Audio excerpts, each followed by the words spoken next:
and authority building, which is what I was doing through SEO, establish themselves locally as their authority. Hey everyone, welcome back to The Authority Matters. I am your host, Mike Leon. This is a new monthly series from the Legal Podcast Network where we're going to break down how to build authority and trust online with founder-led media and personal branding. Today, we focus on audience building and distribution, how to reach more of your target audience with the right message on the right platform and turn clicks into clients. Today, I'm back, as always, joined by Dennis Meador, the founder of the Legal Podcast Network. We affectionately call him DM.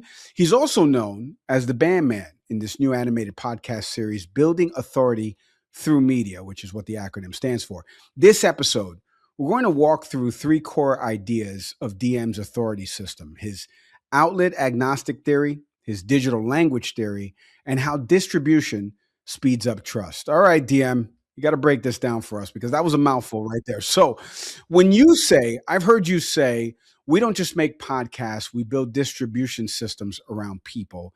And I go, what the heck does that mean? What do you mean in plain English? How does that connect to audience building in today's world? So I really believe that, and we'll talk about like outlet agnosticism here in just a second, but when we're doing a podcast, this isn't your let's hang out in the garage, have a couple of beers, talk about the game. Man, he should have passed it on 3rd and 2. I don't know why it was clearly the guy was open in the slot, that sort of like podcast sort of methodology, if you will. What we do and what how I approached doing podcasting and launching this company was I was just like, listen, people don't want to sit around and talk about this stuff. This isn't going to move the needle. At the end of the day, we are doing this stuff. You are running your business because you want to make money. Unless you're a 501c3 or some sort of not-profit, but even then you need money to not make money. So we're here for a reason. We're here to build relationships. Yes. We're here to be ourselves. Yes. But at the end of the day, it needs to become clients. It needs to become revenue. One of the biggest issues that especially small business owners have, and these are the ones that I'm trying to do the most I can to encourage to do this personal branding and founder-led media type marketing, is the issue of time. And so we have been building our marketing around a slogan in the past. We built our marketing around a logo in the past. We built our marketing around a funny concept, but why, sir? These different funny concepts in the past. We built our marketing online around a website in the past. We built it around PPC. You get where I'm going here? We built it around a lot of things. So what does it mean to build marketing around founder-led media? It means very simply to take and to put that podcast, that person right at the center, and the things that they say and the things that they do are what is representative of the company. And so you can build an entire ecosystem around it. And listen, this is not, oh my word, DM, you must be the most brilliant man on the planet to come up with this idea. It's like, I heard Gary Vee talking about this 8-10 years ago. First, you take a video and you take that video and you turn it into a shorter video. And then you take and you make it into a Facebook post. And then you make it into, like he literally just said, take a piece and now create an ecosystem around that. Well, what better way to build an ecosystem of marketing instead of around one simple slogan or one simple picture or one simple, funny idea over and over? Why not build a whole marketing system around somebody who is espousing, evangelizing, if you will, the principles of the company, the products of the company, the purpose of the company, the growth of the company? Why not take and build it around that? So you can take like a podcast, talk for 30 minutes in a very pointed way that speaks to your client, that speaks to the issues that they have, and then take and you can create all kinds of other pieces around that. blog posts, FAQ stuff on the site, short videos, longer, medium-sized videos, audiograms. There's all kinds of ways that you can take one moment of brilliance, or at least bumbling, and use it to the advantage of the company, the person whose brand it is. So that's what I mean by taking that moment and creating a whole ecosystem around it, is just taking and harnessing. Because let's be honest, most people who are stepping out in front of people in founder-led marketing should at least have some level of comfort, or at least some level of intelligence regarding the subject that they're speaking on. And so as they dig in and cover these things and talk about these things, it's going to naturally become something that is going to resonate with others. And that's all you're doing, is just capturing those moments and using them to the benefit of the individual and or the company they represent. TM, can I ask you on the big picture front, like why does audience building matter more now than, let's say, it did, 5-6 years ago? Because 5-6 years ago, I mean, I wanted to go back 20 years, and you Go threw go that back 20. 5-6 Go years. back 20. Go back 20. So we used to, I mean, when I got into marketing, it was just like you had the big stuff, the TV, the radio, and then a little bit of internet, but it's kind of more of a fringe thing. And then from there, you had just like all kinds of little things, newspapers, things like that. Now we have everybody who's pretty much gone online. And what's happened is there's no more community center for people to go to, or central place for people to go to get their information. Before it was, I live in Grand Rapids, Michigan. I get the Grand Rapids paper. I wake up in the morning. I read about this that happened here. I see that the furniture store has a sale. I see that Papa Joe's Burgers has a good new burger that they think I should try. That's how it used to be. But now everything's fragmented into millions and millions of different viewing and consuming experiences. So if you don't build an audience, there's no one to consume what it is that you ultimately are trying to give to people. And so I think that's why it's important to build these audiences, is because there's no place where you could just go and say, hey, I need customers, let me get them. You have to build them. You have to earn them. You have to bring them in. You have to cultivate. You have to nurture that relationship. It's just a whole different landscape, even throughout my career, from what I've seen. DM, if content isn't necessarily the goal with you, maybe it's attention and trust. I think I've heard you say this before. You correct me if I'm wrong. But if you had to give people out there a new mental model for how trust will compound, what would that be? I think, and this is again something that I've had to come to the realization throughout the years.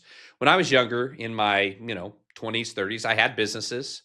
I was also a pastor, and every moment to me, I treated it as if it was like the last. So like when I would get up and speak, I was just like, if I don't, help these people right now, they might not ever get the help they need. And so we tend to treat the moment that we have as if it's the last. Whereas what I have learned is that over time, incremental building of trust, incremental building of knowledge, incremental building of a relationship, whether it's a pseudo relationship through something like this, or and honestly, it's not even a pseudo relationship anymore, but whether it's a digital relationship like what's happening right now, or it's a, physical relationship. My wife's in my house. We see each other every day. These things happen over time. So we don't have to be so concerned that if this piece of content doesn't get 10 million views, I got to close my business. It's like, if this piece of content resonates with 2 or 3 people and they start paying attention to me. And then the next piece of content resonates with 3 or 4 people and they start paying attention to what I'm saying. And then it builds and it builds and it builds. So it's the incremental impact that content has over time that we need to be willing to commit to. It's no longer, come on down, buy a car today. If you don't get here in the next 12 minutes, guess what's going to happen? The car you want is going to be gone, and then you're going to have to drive the ugliest car in the world. So get on down here. There's the scarcity, the move right now sort of mentality that used to be so predominant in media and marketing and advertising is gone. Now it's, hey, I want to speak to you. I want to help you. And if when you get to that crux point where you need someone like me, then I'm right here. And you can know just based off of what you've learned from me, listening, learning, whatever. And I'm speaking in abstract, not just me specifically, but you hopefully would feel comfortable to know that I'm not going to take advantage of you. I'm somebody you can trust and work with. All right, DM, let's get into these theories that I mentioned in the intro here. Let's start with each one. First, the outlet agnostic theory. I've heard you say, don't marry the platform, marry the message. What the heck does that mean? What do most people do wrong when they get attached to one specific channel? I mean, I've seen it time and time again. Like I did the Facebook thing, right? I Yeah. built a big Facebook agency. I had 250 companies that we were doing marketing for. I had, this big, huge, like impactful community Facebook page that like literally 15 people volunteered for every day, and tens of thousands of people in a small community followed religiously. But then the algorithm changed. And what does everybody do? I spent 2 years building my Facebook page to 800 people. And every time I posted, 200 people would look at it and I could get 3 new clients, and it's not fair. And then I'm going to go to Instagram now. And then they go to Instagram and they build it up and they get a few thousand followers and they get people paying attention. And then they put a post and, they get a client here and a client there. And they do the same thing. The algorithm changes because here's the thing. You got to realize, people, 2 things. One, you're building on borrowed land. Like when you build on borrowed land, you cannot get mad when they tear your house down. I remember I'm the oldest of 6 kids. I moved in with my dad, my sister. It was his 2, her 2. Then we started having kids. Not we. They started having kids. And it was a little 2-bedroom house that my dad then took and remodeled the attic and turned into a 3rd bedroom. And then when another kid came, we took and remodeled the basement and remodeled a bedroom and all this stuff. And now all of a sudden, he was paying, we were paying $400 or $500, Midwest years ago for this 2-bedroom house. The landlord walks through and goes, well, hold on, wait a minute. I got a 4-bedroom house. This is an $800 a month house. And my dad got mad because he built that wall and he remodeled that attic and he remodeled that basement. But guess what? He built on borrowed land. And so many people spend so much time building on borrowed land. And then the second that an algorithm change comes along, they're jumping ship. I'm not on TikTok. I'm going here. I hate LinkedIn. I'm going here. And it's always chasing more borrowed land. Whereas if your message is always the same and the method in which you distribute it is just what changes, then you don't have to be, oh, well, we're specially optimized for LinkedIn content to do very well. Because once you're specially optimized and LinkedIn goes boop with the algorithm, you're done for. So that is why I say keep your message the same. Don't worry about the methodology. And that's why I say I'm outlet agnostic, which very simply means this: be willing to take your message in and out of these different places. I was telling somebody the other day, Threads is giving away eyeballs, which is very common. You launch a social media platform. It starts to get some traction. So then they go, oh boy, this is good. Now people start coming into it. Then they really start to give eyeballs. Then people start making money off of it. Now the problem is, why did they build that? Did they build Facebook because they had $1 trillion sitting in the bank and they had no plans on ever making any money off of it? not according to the last, earnings report I heard of. Each one of these is built with profit in mind. Just because you profit off of it for a season doesn't mean that that is where you build your house. And so when you have a core message that moves in and out of earned media, of owned media, we do all of it. We do email, we do LinkedIn, we do Instagram, we do Facebook, we do Threads and Twitter and X and Twitter X, and we do all of these things. Why? Because if LinkedIn went like this tomorrow, yeah, I would lose some important relationships that I would just have to find a different way to stay in touch with them. Maybe lose a few clients in my pipeline, but I wouldn't close my company. But I wonder, if LinkedIn changed their algorithm tomorrow, how many listening to this would be just out of business? Yeah. Yeah. And if that's your game plan, I really encourage you, focus on your message and don't worry about but move in and out of the methodology of the delivery. Well, staying on that, because it funnels into digital language theory perfectly. I mean, everybody does have a preferred digital language, right? Whether it be LinkedIn or whether it be listening to podcasts on Apple or Spotify. So define that a little bit more, but how does someone figure out which language their audience actually speaks so they can match it up? I'm of the opinion that you should be speaking all languages, because we have digital translators, whether that be some AI things that rework your stuff. It's your content, but it works it for the format, whether it be a marketer that knows the ins and outs, whether it be something like a distribution outlet like a Hootsuite or a Metricool. I see no reason why we should be saying, this is where my customer is. That is the only place I want to be. And there's a few reasons behind that. Number one is, if your client archetype is in this outlet, let's just say I'm B2B, so I'm going into LinkedIn, and I say, nope, I don't want anything else. Those are B2C. I just want LinkedIn. Here's the problem. Every competitor you have also is going to do the same thing. So now you are in a crowded marketplace, inundated by opportunities and sales pitches, which is, what do people complain about more than anything else on LinkedIn right now? Don't what do they call it? Pitch slap me. Don't jump in my DMs and pitch me. All of this stuff that's going on. It's like, we're all in a crowded workspace, and most of us are here to make a living. Sure, we want to make connections and have relationships, and those are nice. But at the end of the day, if you're spending 4 hours on LinkedIn a day, 5, 6 days, 20 to 25 hours, 20 something hours a week, and you're not monetizing in the sense of getting clients out of it, what the are you doing?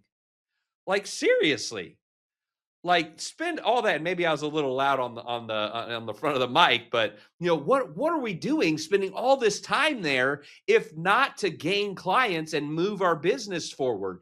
Now, again, that might be a little rough for you and you might not like that, and okay, I'll back off it a little bit, just in the sense I'm going to stop talking about it. Here's my philosophy.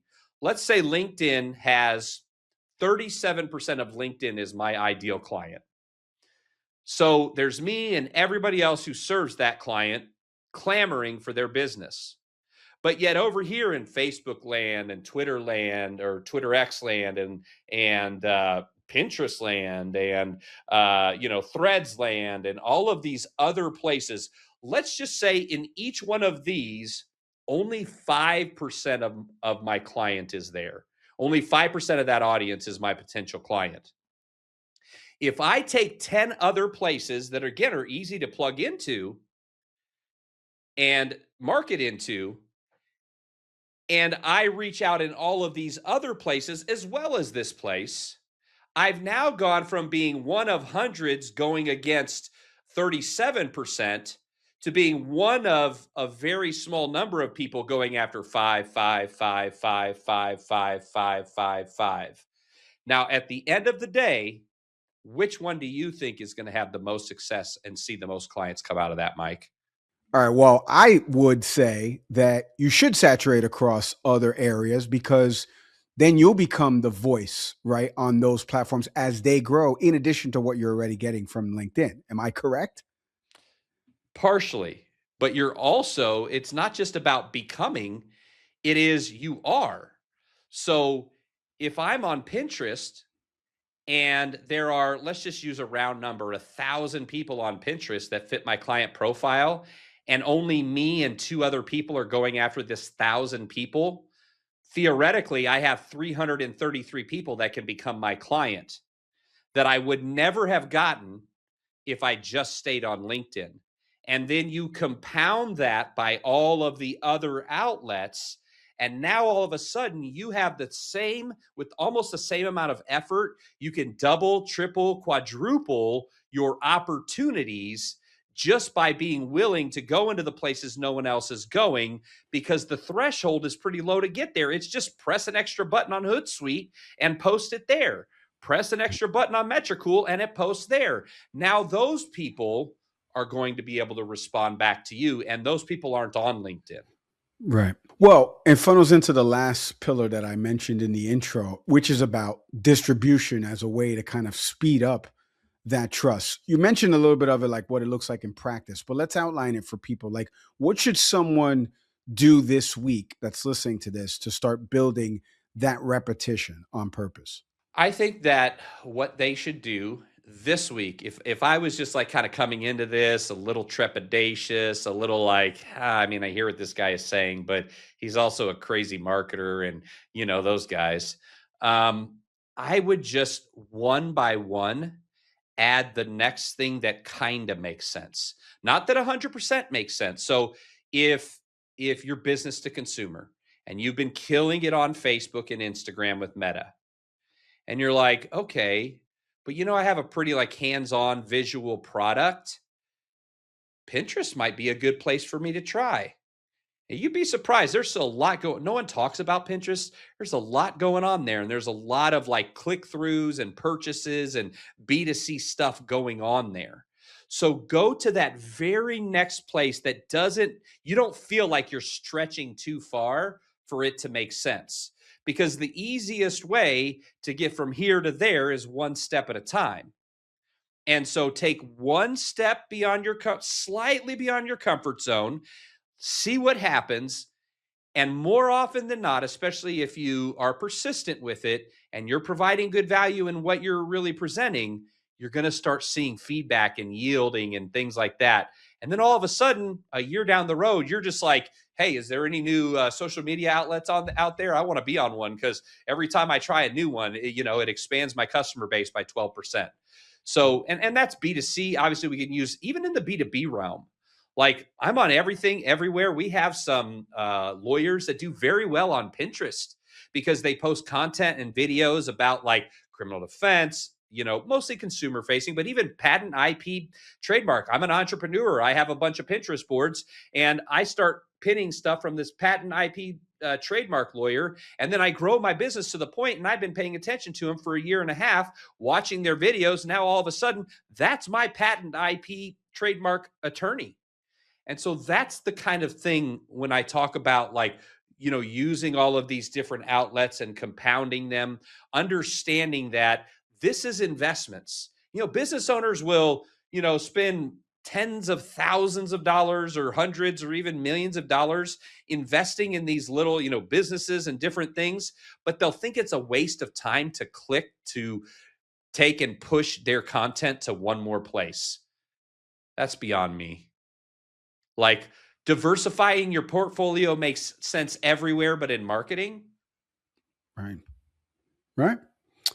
DM, before we let you go, we love doing this here on this show. And it's a lightning round, true or false, which limits you right. to one word per answer, which I love, by the way.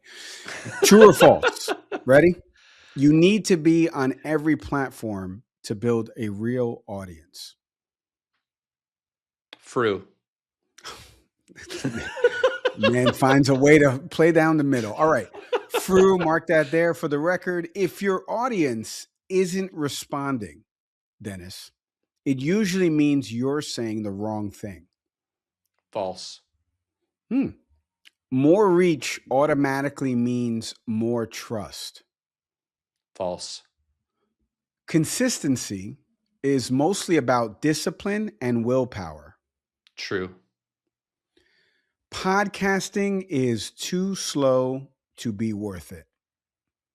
Come on, dude. False. I'm gonna say we're gonna have to change the letterhead if that's the case. Your life is worthless. False. Right. Dennis, this was great as always. Thanks for breaking it down for the audience in a way that people can actually use. Thank you very much. And just so everybody knows, patent pending, trademark, I do own the word "fru" now. So if you decide to use it from this point forward, please see my attorney. That's right.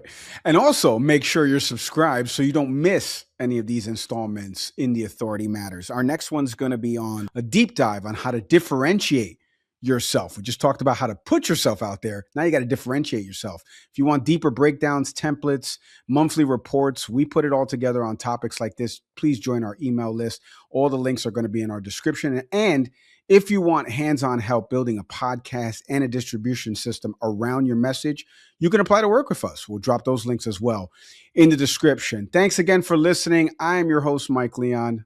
See everybody next time.